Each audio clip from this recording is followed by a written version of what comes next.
पूरे इंडी गठबंधन के होश उड़े हुए कि प्रधानमंत्री मोदी तो जिस रफ्तार से आगे बढ़ रहे हैं ये रुकने वाले नहीं है, इसकी चर्चा हो रही है। क्योंकि आप देखिए कि आज बिहार में बीजेपी के सीएम के नाम का ऐलान हो गया। अब यह नरेंद्र मोदी का ही जलवा है कि पहली बार बिहार में बीजेपी का सीएम होगा, पहली बार होगा बिहार में बीजेपी का सीएम नरेंद्र मोदी ने बनवा दिया। तो साथ ही साथ टारगेट पर आगे बंगाल है, क्योंकि वोटिंग बेहद करीब है। पूरा जोर इस बात पर है कि बंगाल में भी पहली बार बीजेपी का सीएम बन जाए। यानी बिहार से बंगाल तक नरेंद्र मोदी बरसों की राजनीति में बड़ा उलटफेर करने में जुटे हुए हैं। बिहार में मिशन अकॉम्प्लिश्ड और आगे बंगाल की बारी है। लेकिन इसी बीच नरेंद्र मोदी का सबसे बड़ा धमाका तो ऐसा था जिसने पूरी इंडी को हिला दिया। जो इंडी वाले ये माहौल बना रहे थे कि पीएम मोदी तो 5 साल भी गठबंधन की सरकार नहीं चला पाएंगे, इनके बस की बात नहीं है गठबंधन की सरकार चला पाना, ये सिर्फ मेजॉरिटी की सरकार चलाते आए हैं। ममता बनर्जी तो यह कह रही थी कि उनके बंगाल जीतते ही अगस्त में मोदी सरकार गिर जाएगी, यहां तक दावा था पिछले दिनों में चुनावी रैली में। इसी बीच पीएम मोदी ने आज इंडी गठबंधन के कैंप में ना सिर्फ जबरदस्त खलबली मचा दी, बल्कि पीएम मोदी ने 2029 का चुनाव जीतने की 2026 में ही बड़ी तैयारी भी शुरू कर दी। पीएम मोदी आज बैक टू बैक 2 बड़े सियासी धमाके कर चुके हैं। एक तरफ वो देश की राजनीति में सबसे बड़े बदलाव के लिए महिला आरक्षण बिल लेकर आ रहे हैं, इसकी चर्चा हो रही है। बीजेपी पूरी मुहिम पर लगी हुई है, प्रधानमंत्री मोदी व्यक्तिगत तौर पर लगे हुए हैं। इस बिल को लागू करने के लिए जो बदलाव किए जाएंगे उसे लेकर इंडी गठबंधन में ऊपर से नीचे तक हड़कंप मच गया है। समझ में नहीं आ रहा कि क्या हो रहा है, क्योंकि जो बदलाव नरेंद्र मोदी करने जा रहे हैं उसमें अब लोकसभा में 543 सांसद नहीं होंगे, बल्कि इनकी संख्या बढ़ जाएगी और यह संख्या हो जाएगी 850 सांसदों की। इससे सोनिया गांधी, ममता बनर्जी से लेकर पूरे इंडी गठबंधन में आग लग गई। क्या क्या कहा जा रहा है आपको बताएंगे। यह भी बताएंगे कि दूसरी तरफ आज पीएम मोदी ने लंबे समय से पेंडिंग बिहार के मामले को भी सेट कर दिया। पहली बार बीजेपी का सीएम बन गया। बिहार में कल पहली बार बीजेपी के मुख्यमंत्री के तौर पर सम्राट चौधरी शपथ लेंगे। बिहार के लिए कहा जाता था कि सरकार किसी की भी बने, सीएम नीतीश कुमार ही होंगे। और कई बार तो मुख्यमंत्री पद पर बने रहने के लिए नीतीश कुमार ने पलटी भी मारी, कभी इस दल में कभी आरजेडी के साथ। लेकिन इस बार वो ऐसा सेट हुए कि कहीं जाने के लिए नहीं लौटे थे। पीएम मोदी ने गेम सेट कर दिया कि नीतीश कुमार के रहते हुए उनकी मौजूदगी में ही, उनके संरक्षण और मार्गदर्शन में बिहार में बीजेपी का सीएम बन रहा है। और खुद नीतीश कुमार उसे सपोर्ट भी करते दिखाई दे रहे हैं। नीतीश कुमार भी खुशी खुशी बीजेपी के नए सीएम को सपोर्ट कर रहे हैं। यानी बिना किसी खींचतान, बिना किसी नाराजगी के बिहार का मामला पीएम मोदी ने सेट कर दिया है। आज आपको पाठशाला में पीएम मोदी के दोनों बड़े सियासी धमाकों के बारे में डिटेल से बताऊंगा। बिहार में मोदी शाह की जोड़ी ने बीजेपी के पहले सीएम के तौर पर सम्राट चौधरी को ही क्यों चुना, क्योंकि बीजेपी तो जानी जाती है सरप्राइज के लिए, लेकिन बिहार में सरप्राइज क्यों नहीं हुआ, इसकी भी जानकारी दूंगा। और कैसे सीएम के नाम पर सरप्राइज देने वाली बीजेपी ने इस बार कोई सरप्राइज नहीं दिया, यह सब कुछ डिटेल से आपके सामने रखूंगा। लेकिन पहले जो दिन भर आज सियासी हलचल हुई है उसकी एक झलक आप देखिए।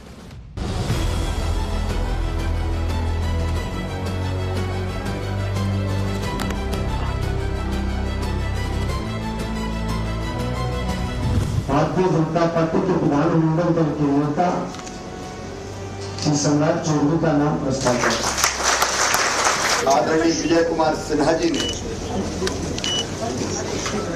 आदरणीय श्री सम्राट चौधरी जी का नाम प्रस्तावित किया।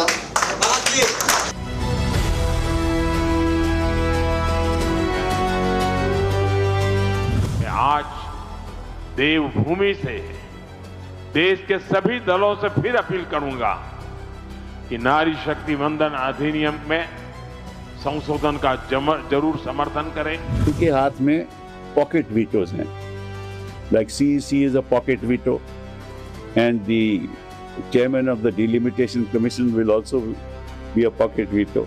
Whatever they want will be done.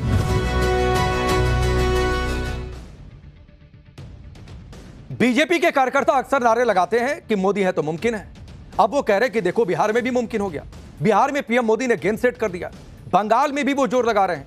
Bihar और बंगाल में क्या हो रहा है, सम्राट चौधरी को ही नया सीएम क्यों बनाया गया, नीतीश कुमार के इस्तीफे के बाद उनके बेटे के डिप्टी सीएम बनने की चर्चा थी, उसका क्या हो गया, ये सब आपको बताऊंगा। लेकिन पहले बात उस खबर की जिसने पूरे देश के सियासी इकोसिस्टम में करंट दौड़ा दिया है। इंडी गठबंधन में खलबली मच गई है। दरअसल 16 अप्रैल से संसद का विशेष सत्र बुलाया गया है 3 दिनों के लिए। यह सत्र महिला आरक्षण बिल के संशोधित वर्जन को पास करने के लिए बुलाया गया है, ताकि 2029 में जब लोकसभा चुनाव होंगे तो उसमें महिलाओं को 33% आरक्षण मिल सके और यह सुनिश्चित हो सके कि महिलाओं की भागीदारी बढ़े। इसके लिए संविधान में जो भी जरूरी बदलाव करने हैं, जो बिल पास होने हैं, संसद में जो भी चर्चा होनी है, उसके लिए यह विशेष सत्र है। इस विशेष सत्र को लेकर आज सरकार की तरफ से बताया गया कि इस सत्र में 3 बिल पेश होंगे। अब वो 3 बिल कौन से हैं, उनके नाम आप जान लीजिए। पहला बिल है union territory law amendment bill 2026, दूसरे बिल का नाम होगा डीलिमिटेशन बिल 2026 और तीसरे बिल का नाम होगा कॉन्स्टिट्यूशन अमेंडमेंट बिल 2026। ये 3 बिलों के नाम है जो सरकार लेकर आएगी और इन बिल के जरिए सरकार लोकसभा और विधानसभा सीटों की संख्या बढ़ाई जाएगी ताकि 33% महिला आरक्षण को लागू किया जा सके। इसके लिए लोकसभा में जो फिलहाल 543 सीटें हैं, इनकी संख्या बढ़ाकर इन्हें 850 किया जाएगा। 850 लोकसभा सीटों में से 815 सीटें राज्यों से होंगी। बाकी जो 35 की सीटें बचती हैं, ये 35 सीटें यूनियन टेरिटरी से होंगी। यानी लोकसभा में कुल 307 सीटों का सीधे इजाफा हो जाएगा। 850 सीटों में ही महिलाओं को 33% आरक्षण दिया जाएगा। यानी 33% जो संख्या है वो महिला सांसदों की होगी। यानी करीब 280 सीटें महिलाओं के लिए आरक्षित रहेंगी। ऐसा कहा जा रहा है कि महिला आरक्षण 15 साल तक लागू रहेगा। इसमें SC ST की महिलाओं के लिए अलग से सीटें आरक्षित की जाएंगी। ये आरक्षित सीटें अलग अलग क्षेत्रों में रोटेशन के आधार पर तय की जाएंगी। अब सवाल यह है कि ये जो 307 सीटें बढ़ रही हैं, ये किस तरीके से बढ़ेंगी, किन राज्यों में कितनी सीटें बढ़ेंगी, सीटों के बढ़ने का आधार क्या होगा, फॉर्मूला क्या होगा? तो इसका एक शब्द में जवाब है डिलिमिटेशन, जिसे आप परिसीमन के नाम से भी जानते हैं। दरअसल ये वो प्रक्रिया है जिसमें जनसंख्या बढ़ने के आधार पर निर्वाचन क्षेत्र की सीमाओं को फिर से तय किया जाता है। इसी प्रक्रिया को परिसीमन का नाम दिया जाता है। अब इसी प्रक्रिया को लेकर इंडी गठबंधन ने हल्ला काट दिया है, गदर मचा दिया है। इंडी गठबंधन के नेता क्या कह रहे हैं, विपक्ष की क्या आपत्ति है, यह बताऊं उससे पहले आपको यह बता देता हूं कि संसद में दरअसल क्या होगा। संसद में जो 3 बिल लाए जा रहे हैं, जिसके नाम मैंने बताया आपको थोड़ी देर पहले, उसमें से एक परिसीमन आयोग के गठन से जुड़ा हुआ है। परिसीमन यानी डिलिमिटेशन आयोग के अध्यक्ष सुप्रीम कोर्ट के जज होते हैं। इसमें चुनाव आयोग के भी सदस्य होते हैं। परिसीमन आयोग नए चुनावी क्षेत्र तय कर सकेगा, यह उसका अधिकार क्षेत्र है। और यह भी कहा जा रहा है कि जनसंख्या के जो डेटा उपलब्ध है उसी के आधार पर परिसीमन होगा, यानी पिछली वाली जनसंख्या के आधार पर। लेकिन इस डिलिमिटेशन की प्रक्रिया पर इंडी गठबंधन ने पेच फंसा दिया है। इंडी गठबंधन की अलग अलग पार्टियां इसका विरोध करने में जुट गई। विपक्षी दल क्या कह रहे हैं, नेता क्या कह रहे हैं, यह आपको बताऊंगा। लेकिन पहले पीएम मोदी को सुनिए कि उन्होंने सभी दलों से महिला आरक्षण से जुड़े बिल का समर्थन करने की अपील करते हुए क्या कहा। जो भी चुनाव आते रहेंगे 2029 से ही ये लागू हो जाना चाहिए। ये देश की भावना है, ये देश की हर बहन बेटी की इच्छा है। मैं आज देवभूमि से देश के सभी दलों से फिर अपील करूंगा कि नारी शक्ति वंदन अधिनियम में संशोधन का जरूर समर्थन करें। प्रधानमंत्री मोदी लगातार बयान दे रहे हैं, पत्र लिख रहे हैं, सभी विरोधी पार्टियों से वे अपील कर रहे हैं कि समर्थन करें। महिला आरक्षण बिल को लागू करने के लिए राज्यों में लोकसभा की सीटें बढ़ाकर 815 करने का प्रस्ताव। इसे लेकर इंडी गठबंधन के नेता यह दावा कर रहे हैं कि मोदी सरकार हर राज्यों में जो फॉर्मूला अपना रही है वो ये कि 50% सीटें बढ़ जाएंगी।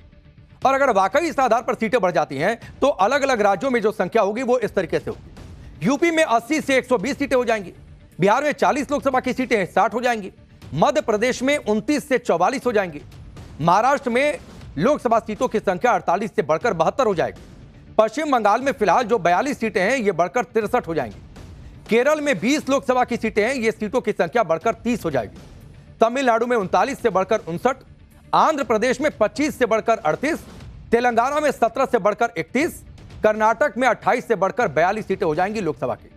यानी इस तरह इस हिसाब से राज्य में बराबर सीटें बढ़ेंगी और ये सीटें बढ़ेंगी 2011 में हुई सेंसस के आधार पर, यानी 2011 जनगणना के डेटा के आधार पर। लेकिन इंडी गठबंधन को इस फॉर्मूले में भी झोल दिखाई दे रहा है। वो कह रहे हैं दरअसल सारी समस्या यहीं पर है। जैसे राज्यसभा सांसद कपिल सिब्बल को ले लीजिए, वो ये कह रहे हैं कि तमिलनाडु और यूपी में अगर सीटें बढ़ाई जाएंगी तो बीजेपी को ज्यादा फायदा होगा। अब सुनिए कपिल सिब्बल क्या तर्क दे रहे हैं, पहले उनके बयान को आप सुनिए। इस समय तमिलनाडु में 39 सीट्स हैं, 39 सीट हैं, और उत्तर प्रदेश में 80। तो अगर आप 50% बढ़ाओगे तो 80 से 120 हो जाएंगी, और तमिलनाडु की 39 से हो जाएंगी 59। तो पहले जो अंतर था वो केवल था 41 सीटों का। अब अंतर हो जाएगा 61 सीटों का। तो हर प्रदेश में अगर ये आंकड़े रखोगे तो नॉर्थ इंडिया में अंतर बढ़ाएगा सीटों का। हाँ, और इसलिए फायदा इनको होगा, राजनीतिक फायदा होगा। फिर आगे क्या करने क्या रहे हैं, जब इनको इस बात का फायदा होगा तो डीलिमिटेशन में ये भी तय करेंगे कि कौन सी कंस्टिट्यूएंसी में क्या बाउंड्री होनी चाहिए।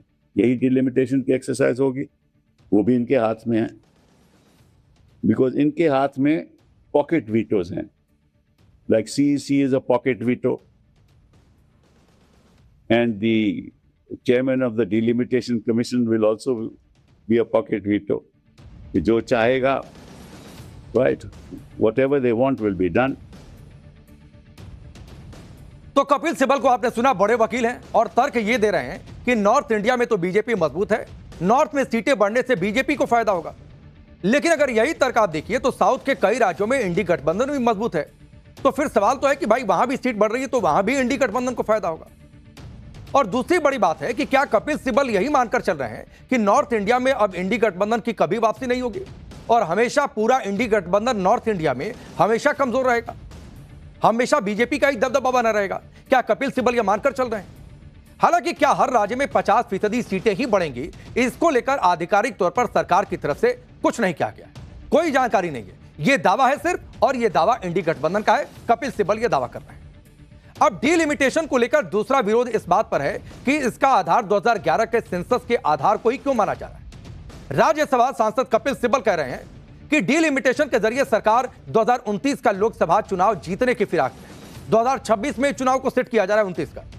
सिब्बल सरकार को चुनौती दे रहे हैं कि अगर महिलाओं के कल्याण की इतनी चिंता है तो सीटों की संख्या मत बढ़ाइए, जो मौजूदा सीटें हैं यानी 543 हैं, उन्हीं में से महिलाओं को आरक्षण दे दीजिए। सिब्बल के मुताबिक जब साल 2023 में संसद में यह तय हो गया था कि महिला आरक्षण कानून सेंसस और डीलिमिटेशन के बाद लागू होगा, तो फिर सरकार अब इसे बदल क्यों रही है? सरकार 2011 के सेंसस का डेटा क्यों ले रही है, नए सेंसस का डेटा क्यों नहीं ले रही है जो शुरू होने जा रहा है सेंसस, जबकि नया सेंसस शुरू हो चुका है एक तरीके से, वो 2027 तक डेटा आ जाएगा, तो इस बिल को तब भी लाया जा सकता है। इसी आधार पर सिब्बल यह कह रहे हैं कि इसे पास करने के लिए सरकार को 2/3 बहुमत चाहिए, विपक्ष को इसे खारिज कर देना चाहिए। सिब्बल आरोप लगा रहे हैं कि डीलिमिटेशन कमीशन भी सरकार के मुताबिक काम करेगा, इससे बीजेपी को सियासी फायदा होगा। पीएम मोदी 2029 का चुनाव जीतने के लिए सब कर रहे हैं, ऐसा आरोप सिब्बल लगा रहे हैं, बार बार लगा रहे हैं, और अपने आरोप को लगाने के लिए वो तर्क भी दे रहे हैं। वैसे तो करीब सभी विपक्षी दल महिला आरक्षण के समर्थन की बात कर रहे हैं। इसमें कुछ दल आरक्षण के अंदर आरक्षण की भी मांग कर रहे हैं, कोटे के अंदर कोटे की डिमांड कर रहे हैं। उनका कहना है कि आरक्षण के अंदर ही मुस्लिम और पिछड़े वर्ग की महिलाओं को भी अलग से आरक्षण दे दिया जाए, उनका कोटा भी तय कर दिया जाए। लेकिन दरअसल अभी जो मुद्दा है वो आरक्षण से बड़ा मुद्दा डीलिमिटेशन का है, परिसीमन का है, जिसे लेकर सोनिया गांधी, ममता बनर्जी से लेकर इंडी गठबंधन के बड़े बड़े नेताओं ने मोर्चा खोल रखा है। डीलिमिटेशन को लेकर सोनिया गांधी ने मोदी सरकार पर जमकर हमला बोला। उन्होंने संसद का विशेष सत्र बुलाए जाने की टाइमिंग पर सवाल उठाए। उन्होंने क्या कहा आपको बताता हूं। उन्होंने कहा कि पार्लियामेंट की स्पेशल मीटिंग में बिल लाने के सरकार के कदम का असली मुद्दा परिसीमन है, महिला आरक्षण सरकार के दिमाग में नहीं है।